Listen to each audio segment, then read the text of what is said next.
প্রথমে আমি পরিচয় করে দিচ্ছি বসুরহাট পৌরসভার জনগণের নন্দিত নেতা, যিনি জনগণের দাবি আদায়ের সংগ্রামে বারবার নির্যাতিত নিষ্পেষিত হয়েছেন, তারা মাওলানা মোশাররফ হোসেন।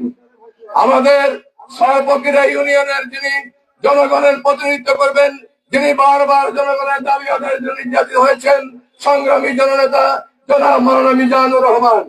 আমাদের চক্রবর্তী ইউনিয়নের বারবার নির্যাতিত নিষ্পেষিত মানুষ, যিনি এই নদী ভাঙ্গন রোধ করার জন্য লক্ষ লক্ষ টাকা খরচ করে তার সরপরবর্তীবাসীকে বাঁচানোর জন্য তিনি প্রাণপণ চেষ্টা করেছেন এবং প্রধান নির্মাণের জন্য তার অগ্রণী ভূমিকা ছিল জনাব কাজী হানিফ আনসারী। আমাদের চরহাজার ইউনিয়নের জনগণের নন্দিত নেতা, যিনি গতবার নির্বাচিত হওয়ার পথে ছিলেন, তাকে রায় ছিনিয়ে দেওয়া হয়েছে মাওলানা শাহজাহান।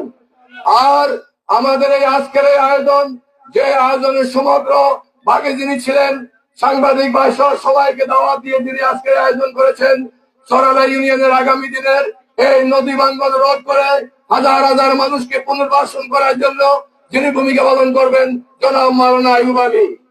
আমাদের সিরাজপুর ইউনিয়নের জনগণের নন্দিত নেতা, বিগত ইউনিয়ন পরিষদ নির্বাচনে 9টি কেন্দ্রে তিনি বিজয়ী ছিলেন, তার বিজয়ী ছিনে নিয়েছে সংগ্রামী জননেতা আবুল হোসেন।